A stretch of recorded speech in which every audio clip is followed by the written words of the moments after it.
Massive show today as we have former Purdue player and current ESPN analyst Robbie Hummel on the show. We talk about the PK85 tournament coming up. We talk about college hoops in general. We talk about Michigan State, Jaden Akins and his hurt foot. How good can Michigan State be if he has to miss a few games? And then, some great stories from Robbie Hummel's playing days at Breslin Center. Let's get to it. You are Locked On Spartans, your daily podcast on the Michigan State Spartans, part of the Locked On Podcast Network, your team every day.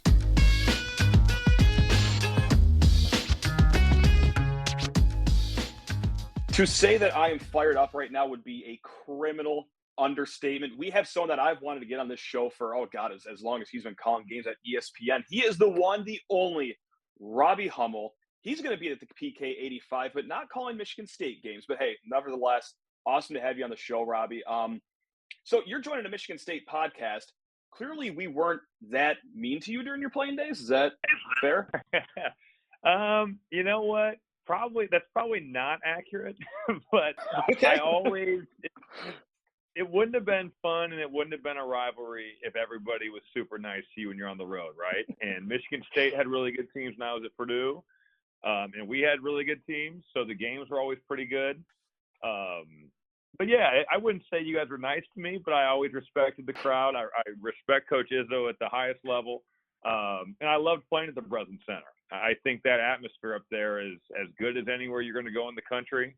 So no, you guys were not nice, but I really enjoyed going up there. If that makes sense. I'll try to make up for it in the next 30 minutes here. I'll do what I can. I know that's, asking a lot to make up for 5 years of torment whenever you came to Breslin, but I'll try to do what I can here. But you kind of, what I got to say, and maybe, you'll have something to say that's different than this, but I feel like you're one of the most universally loved analysts on, ESPN, college basketball, because everyone's got polarizing opinions on broadcasters, but I feel like a lot of people love you. Do you get that same vibe when you step into an arena, especially one that you were, maybe not treated well in as far as Breslin Center? How's that been stepping into former arenas from your playing days? I've been really fortunate. Especially in Big Ten arenas, people have been super nice. And I have to say that even about going to Indiana. And that's a major departure from, you think about it, it's much like Michigan State. It's a big-time rivalry. So I've been really fortunate. People have been extremely nice. It is amazing how polarizing announcers are. When you look at, like, Twitter, and it's such a subjective field, right? What you like, I might not like, and what I like, vice versa, you might think is bad. So it can just go both ways. You have so many different ways that you can announce and different styles. So it's been a really positive experience for me. I love Big Ten basketball. I always have. I grew up in Valparaiso, Indiana. So I was a ball boy for Homer Drew. I loved VU, but I grew up watching Big Ten on TV. Those ESPN Plus games that were on your local cable provider, and the local channel 56, where I grew up, had Indiana and Purdue games on. So I've always loved the Big Ten. I've always had a great appreciation for the league. And I really enjoy going around to different places. And like I said, people have been so nice to me. It's just been a great experience all around. And, I got to say, it's awesome that you're going to be, obviously not calling Michigan State games, but calling this tournament this weekend, because it's always a delight when you're on the call. Like, I remember after a few games, I'm like, holy crap. Like, I like this guy a lot. Like, what? Like, this is I appreciate that. This is crazy from when you were playing at Purdue, because I got to say, like, I couldn't stand you at Purdue because you were just so good. It was just great. Here he goes. And I was lucky. We had other really good players too. It was really easy to play off Eastlawn Moore, and it was really easy to play off Jawan Johnson, Chris Kramer, Keaton Grant scored 1,000 points. So we had great players, much like the Michigan State teams did when I was in school, with Kalen and Darrell Summers, sure, and Raymar Morgan, Goran Sutan. Those guys were really talented and good players as well. And speaking of good Michigan State players, holy crap, Robbie. We have a top 15 team now all of a sudden in East Lansing. The AP poll just dropped this morning. Michigan State is now rated 12 after starting this season unranked. Of course, you know how they got there. They beat Villanova. They beat Kentucky. They hung with Gonzaga. Is this as big of a surprise to you, a certified ball knower, as it is to me, just some idiot fan, or is this kind of something that you saw lurking in the shadows going into the season here in East Lansing? I think it's totally fair to say that it was a surprise. Michigan State had a good team last year, but it was a team that was 23-13 and had stretches in the season where they lost. I want to say, was it 7 of 8 or 7 of 9 or something? They weren't felt like like the that, world yeah. of fire. Yeah, right. End of the year, it was kind of like they were alternating wins and losses, and you bring back pretty much the same core. Add some young bigs, and you have a totally unproven player in Mady Sissoko. So I guess the assumption was unless the core gets not so much, but incrementally better, you're going to have pretty much the same team. Now everybody's a year older, a year more experienced, a year under Coach Izzo's system and the way he wants to play. But I think also on top of all those things, you're looking at this schedule. You're like, all right, Gonzaga on an aircraft carrier. That's tough. Right. Normal. Kentucky neutral, Nova at home, Bama away, or neutral, but out on the West Coast. And then if you win or lose, you get Oregon or UConn. So the schedule is set up as brutal as I've ever seen. And I have always had so much respect for Coach Izzo in that he will play anyone, anywhere to start the season. But even I was looking at this like, man, this could beat your team down. And it could be one of those things where you sink the battleship in the first 3 weeks of the season. And on top of that, after you leave PK80, you've got Notre Dame away, and then you play a Big Ten game in Northwestern at home. Then you go to Penn State, which now is looking like it's going to be a much tougher game than maybe was anticipated with the way they played. So it's a gauntlet, but I do think that their players have put the work in. Certainly they've come into this season with a chip on their shoulder, and I'm sure they heard all the noise about how this, there was rumblings of will this team make the NCAA tournament?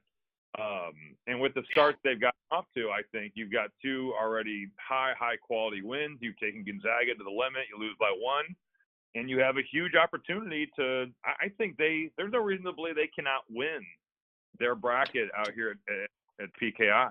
It's going to be tough. You'll have to beat good teams, but the way they play, the experienced guards, they could win this tournament. That wouldn't shock me. And we are going to be back with Robbie Hummel here in a hot second. But first, I just have to talk your ear off about the Upside app. That is right. Hey, we all know about inflation. It's not fun. It is hitting us all right where it hurts. And we are all trying to cut back less, dining out less, buying less from the grocery store. We all agree that there is nothing fun about less. Well, that's why I started using Upside.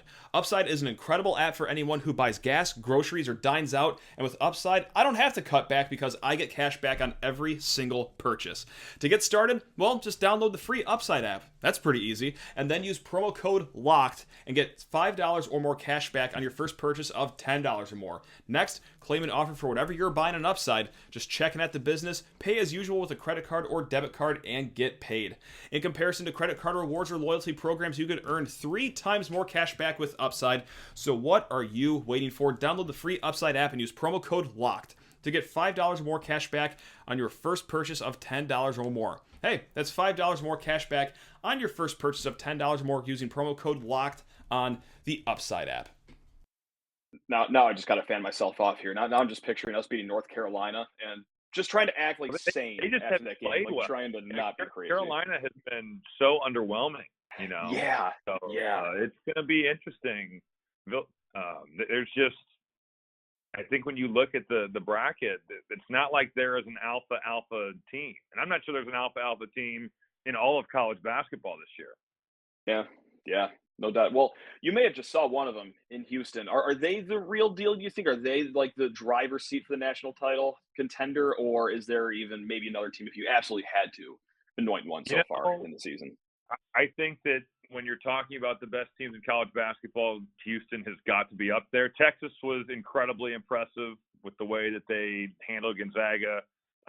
That was a home game for them. That can certainly sway things in college basketball. But the way that Houston went out to Oregon, and this Oregon team, and Michigan State could see them, they're incredibly banged up in their backcourt. And they lost another guy last night to a sprained ankle, Keyshawn Bartholomew, the transfer from Colorado.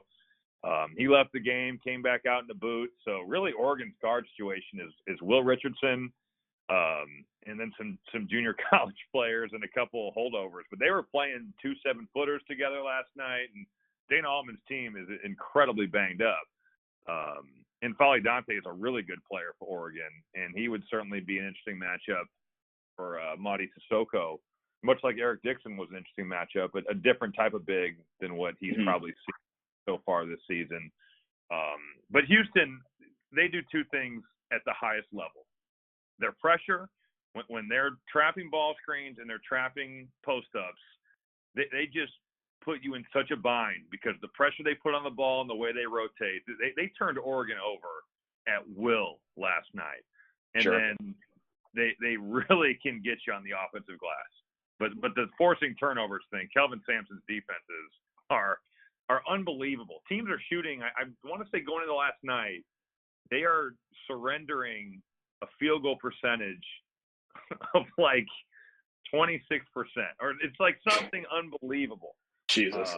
Teams are not scoring. They're not, and their schedule has been Northern Colorado, St. Joe's, or Roberts, Texas Southern up until last night. But they have been unbelievable defensively.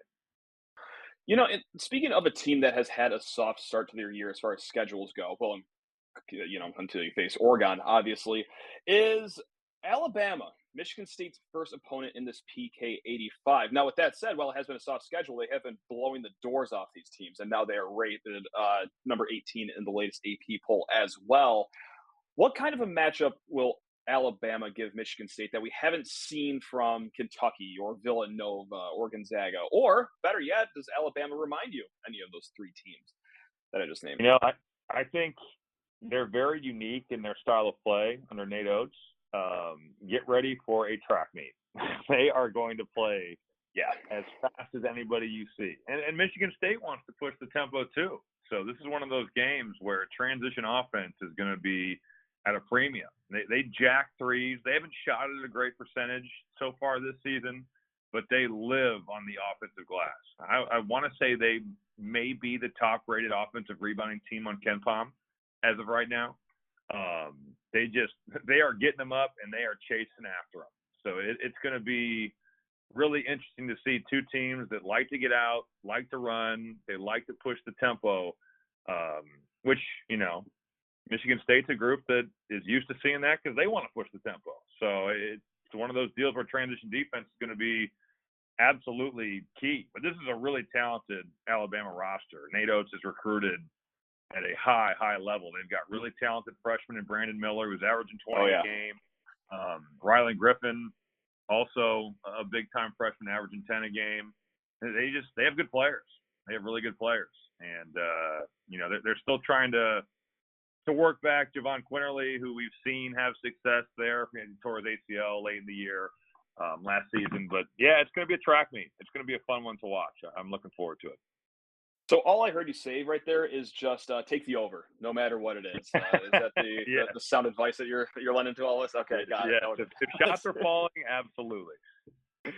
No doubt about it. And so, you know, also I got to get to this piece of MSU news that also dropped today as well. Tom Izzo did say that Jaden Akins tweaked his foot at the end of the game. The x-rays were negative, but he has not practiced the last 2 days and said that he should be able to play Thursday, but maybe a little bit. But point blank, like when you watch Michigan State, you watch Jaden Akins. Is this a team that can, I don't know, survive a season without Akins? I guess that's a long way of saying, how important is Akins to this team, in your opinion? I think they could survive, but that would severely hamper their ceiling. Gotcha. Because I feel like he's a guy that's going to continue to get healthier if he does not have any setbacks. And I think he's really talented. It's concerning to see where he has a stress fracture in that foot. He has to sit out.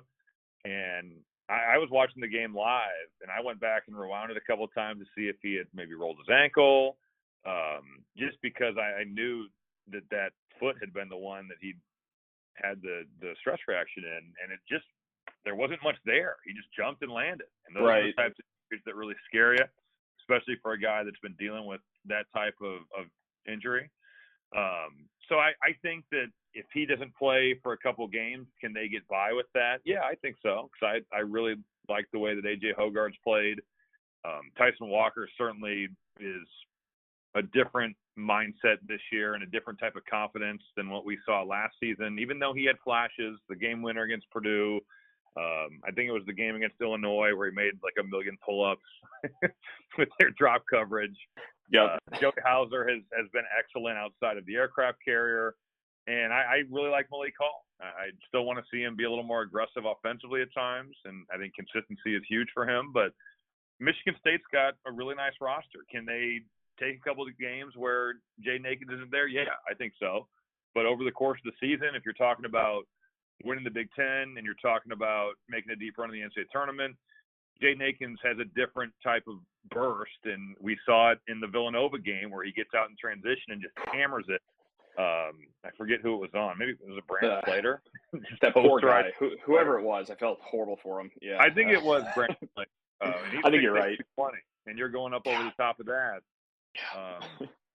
So I just think he's the type of player that can make really athletic plays, and was a guy that everybody thought was going to break out before he hurt his foot. So I would just say, I guess that's a long answer. The short answer to that is I think they can handle it if it's a few games, but if it's a long time, it would definitely hurt their ceiling. And we are not done with Mr. Robbie Hummel just yet. We got some fun stories from him coming on the other side of this quick break. I just need to talk your ear off about BetOnline.net. Yes, they already have their lineup for the Michigan State versus Penn State football game this upcoming weekend. Our Spartans are getting 17.5 points. If you think that our Spartans are going to bounce back, well, mosey on over to BetOnline.net, your number one source for sports betting info, stats, news, and analysis. Get the latest odds and trends for every professional and amateur league out there, from football to basketball to soccer and esports. We've got it all covered at BetOnline.net. And hey, if you love sports podcasts, which my guess is that you do as you're listening to this currently, you can find even more of those at BetOnline as well.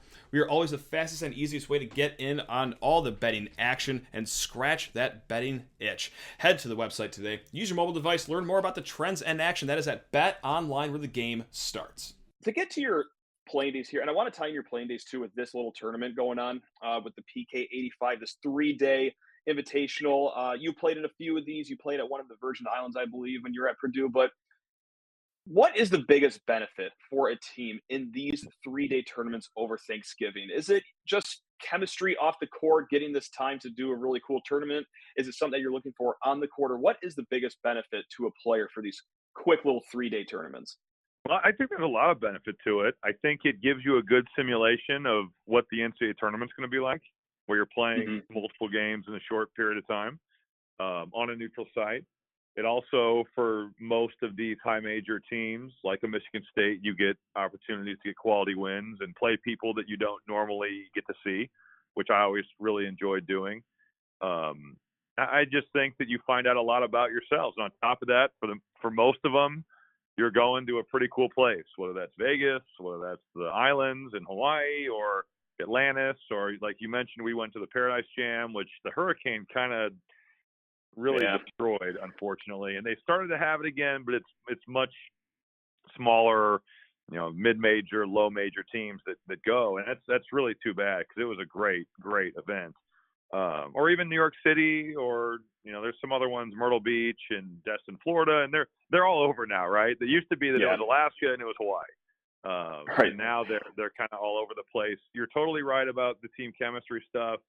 But when you play in these events, there's not as much free time as maybe you'd think, because it is looked at as such a business trip.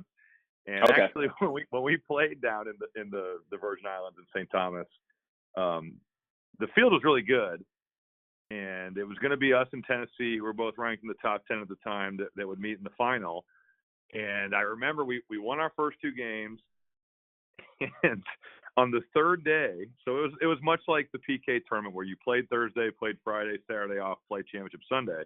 Okay. Saturday, there was an excursion that the event had set up, and it was, you go on this it wasn't a sailboat, it was like a catamaran, and go to this island, and it was this snorkeling thing, and it was going to be see the sea turtles and all the fish, and there's a reef there, and the snorkeling is really good in the Virgin Islands.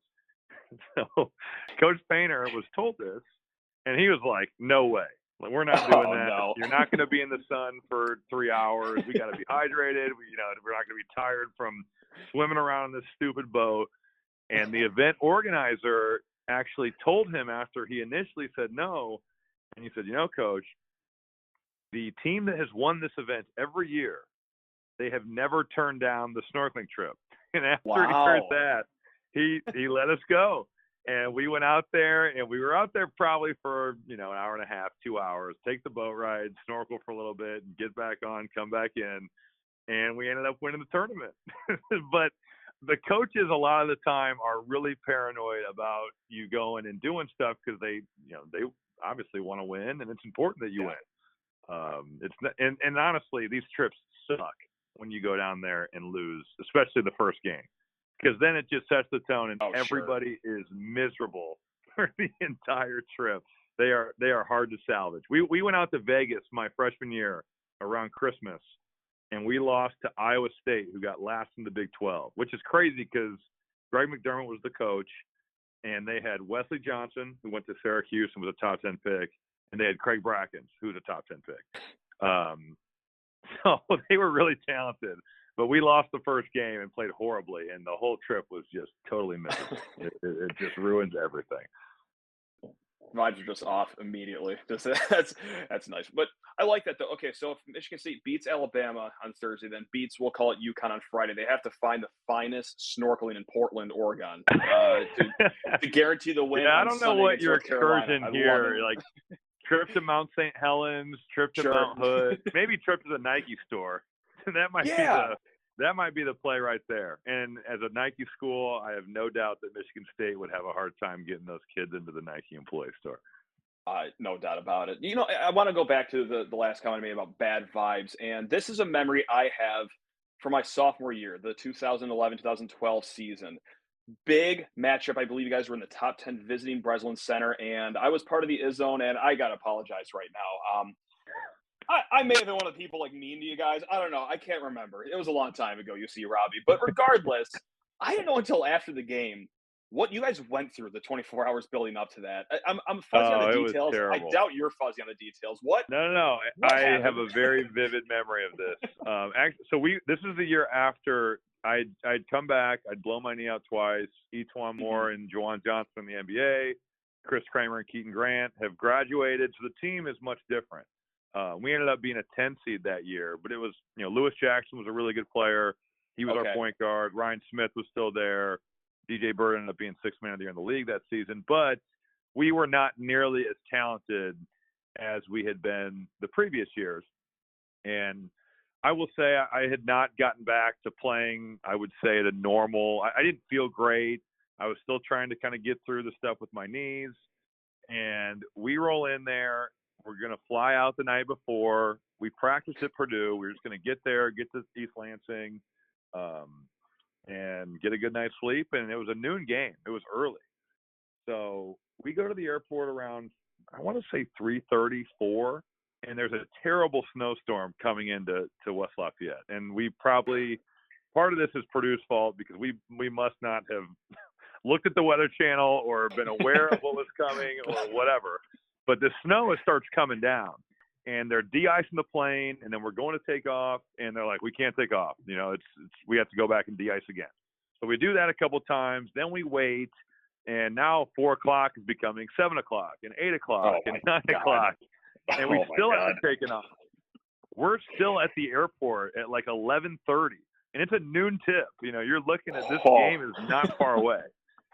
And around that time, we decide, all right, we're not flying tonight. Go back to Mackey, and we're going to figure out what we're going to do.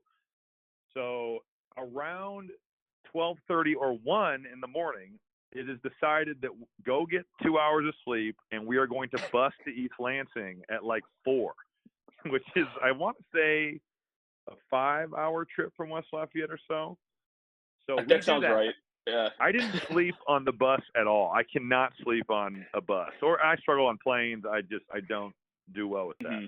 So I really slept an hour, and we get to East Lansing, and it's one of those things where you shower and shave and go out and warm up at the Breslin Center. It is not ideal. And I had the worst game of my college career. It's the only time I did not make a field goal in a game. I was 0 for 11 Wow. at one point. We were in it in the first half, and we got our doors blown off in the second. It was not ideal, and I remember after the game, you know, it was really depressing because it's like, man, this is a lot different, and this season is not going well. Now we started playing better, but at that point in time, it was a major question mark if we would make the NCAA tournament. I think we ended up losing by 30 points. And if you could bet on that game, knowing the backstory, it would have been the easiest money in history. Because you had Draymond Green and Adrian Payne, Sure. and you know, Keith Appling and all these guys, and it would have been a tall task for us to win anyway. But given the situation, it was not good. Yeah, Draymond Green, Keith Appling, and playing against the Purdue team that slept for a collective 45 minutes. Yeah, I had no clue until after the game when I talked to my dad, and this is still like one of his favorite college sports things in his past. So he'll be thrilled that I'm bringing this up with you. But man, I'm sorry you were on the receiving end of that horrendous day of travel. It was bad. That's as bad as I've probably ever had as a player. That's going to be tough to overcome if that's your type of travel night you have going into a noon game. No doubt about that. And yeah, no, sorry, I got the detail mixed up about you being a top 10 team. You guys were just in the top 15 the rest of your career, and I just got the seasons mixed up, of course. But man, what a calamity! It was terrible. It was terrible. There was a couple of nights that year where my dad was trying to cheer me up in any way, shape, or form, and I'm sure that was one of them. We lost to Michigan at home that season, and I played horribly. And again, I just didn't feel like I was moving good, and I wasn't making any shots, and I was like 6 of 24. Missed the game winner. And my dad, this is awesome, he gave his credit card to my roommate, who's now with the Lakers as a video guy. And he literally said, go to the local steakhouse, get whatever you want, get Rob whatever you want, and try to make him feel better. It was a tough year. And then all of a sudden things clicked, and at the end of the season we were actually playing really well and almost beat Kansas. Lost by, I want to say 2. Gotcha. In a game where they ended up going all the way to the national championship. Man. Well, that's dad of the year points right there. I mean, that's a way to just be there for the pick me up. No doubt about that. Really quick, before I let you go, do you have any good Breslin Center stories, like ones that aren't completely terrible to look back on, or what was your favorite? Yeah, actually, I really liked playing there. And okay, it's funny. My freshman year, I was as sick as I think I've ever been and didn't play, and it was a close game. My sophomore year, it was on my birthday. It was a 10-point loss, but we were never in the game. It was on senior night. I swear to God, it was one of those weird games where the game looked like it was over, and then we made a 3, and then you guys turned it over, and we made another shot, and then the starters would come out, they'd kiss the floor, and then Coach Izzo put them back in. I swear that Marquise Gray kissed the floor like 6 times. That's my memory of that game. So I lost to my birthday there. My junior year, we played really well and won, and you guys had lost 3 in a row, and that was to put us all in a 3-way tie for first place in the Big Ten, which we actually all ended up tying, us, Ohio State and Michigan State. Gotcha. But Kalen Lucas had sprained his ankle, so winning there, that was the first time I'd ever won at the Breslin Center, so that was awesome. Etwan Moore was phenomenal that night, and so was Juwan Johnson. I also remember, this is so random, I remember this, but in that game, I was checking in at the scores table, and there was this ring on the floor, and I picked it up and gave it to the scores keeper, and it ended up being one of the cheerleaders, this ring that I think her grandmother had passed down to her. Oh wow! She messaged me on, at the time, I want to say it was Facebook or whatever, just thanking me, because if she had lost it, it would have been crushing to her. So yeah, that was a good year. The next year I sat out and we won as well. So I do have positive memories of playing there. And honestly, the Izzone is as good of a student section as you will find. And do they say some mean things? Absolutely. Does the Indiana student section say mean things? Absolutely. Does the Purdue student section say mean things? Yes, they do. It's a part of playing high major college basketball, and they'll find out your girlfriend's name. We played at Alabama my junior year. They had life-size printouts of all of us in these stupid Halloween costumes. They were Perfect. just on the baseline. If you had Facebook back then, it was just immediate ammo, right? They find out who your girlfriend is. They find out all these stupid things you're doing as a college student. But I always love playing there, and I think that it's a great venue for college basketball. Well, we love that you are back on the microphone, still doing your work on ESPN and not going away from the college game at all. Because, hey, like I said, if I could blow any more sunshine up your butt, you are definitely one of my favorite analysts out there. Not even just for college basketball, really, just any sport. And I genuinely mean that. If I wanted to butt you up this much, I'd do it before the interview. But now I really mean it because I'm kind of tailing off here anyway. So I appreciate that. Without a doubt, cannot wait to see, what happens. Hey, not just at the PK85, the games you're calling, the games Michigan State is playing in, but the rest of the season as well. Good luck traveling the rest of the way. I hope it wasn't like some weird jinx where now flying back from Portland's going to be a nightmare or anything like that. But yeah, just the rest of the season for you.